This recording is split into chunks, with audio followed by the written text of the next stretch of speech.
So more than 1 million federal employees responded to the email that he sent out, and then some of your own employees quit?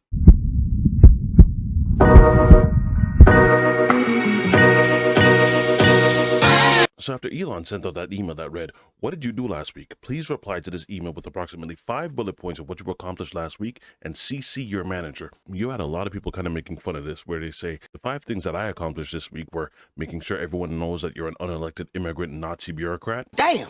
Calling Republicans and asking them to speak out against you because nobody blanking elected you. Posting about you being a Nazi across all of my socials. Appeared on 3 podcasts to talk about you being a Nazi.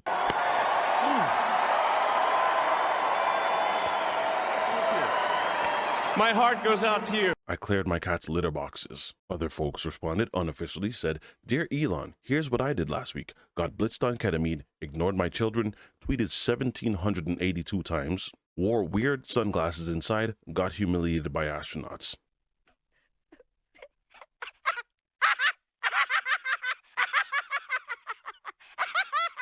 All of which, if you remember, just happened to transpire with Elon last week. But it would almost seem like after that threat, more than 1 million people responded. There was no other way.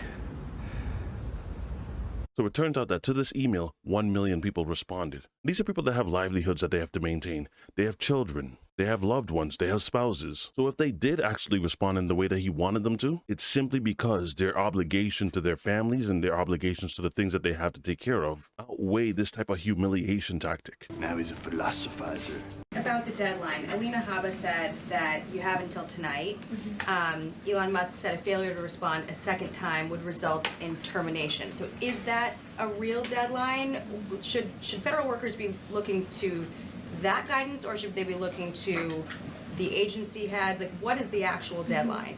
So again, the agency heads will determine the best practices for their employees at their specific agencies. Again, this was an idea that Elon come up with. Doge worked with OPM to actually implement the idea, and the secretaries are responsible for their specific workforce. And this is true of the hirings and the firings that have taken place. And we advise federal workers, unless your agency has dictated you not to respond to this email. In fact, I can announce that we've had more than 1 million workers who have chosen to participate in this very simple task of, again, sending 5 bullet points to your direct supervisor or manager, CCing OPM. I actually participated in myself. It took me about a minute and a half to think of 5 things I did last week. I do 5 things in about 10 minutes, and all federal workers should be working at the same pace that President Trump is working and moving. We have a country to save, and we want this federal government to be responsive to the needs of the American people who re-elected this president to have historic, massive reform, and that's what the intention of this idea is. You have stupid MAGA brain.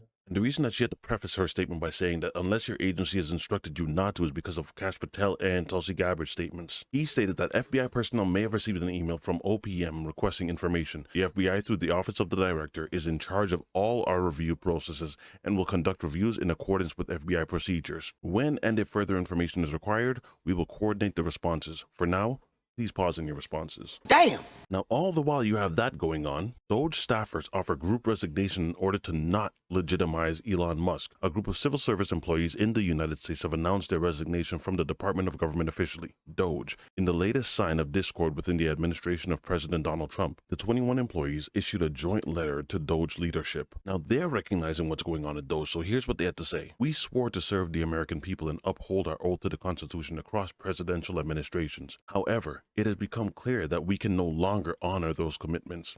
The workers involved in the resignation included engineers, data scientists, and product managers, all of whom were previously employed by the top technology firms, including Google and Amazon. "We will not use our skills as technologists to compromise core government systems, jeopardize American sensitive data, or dismantle critical public services. We will not lend our expertise to carry out or legitimize Doge's actions." America. So while people that the Trump administration is calling corrupt all lose their jobs,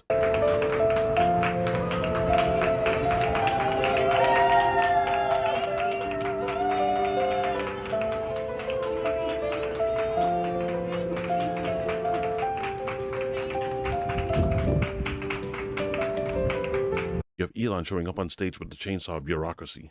What? This is The chainsaw for bureaucracy. Chainsaw! Chainsaw! Chainsaw!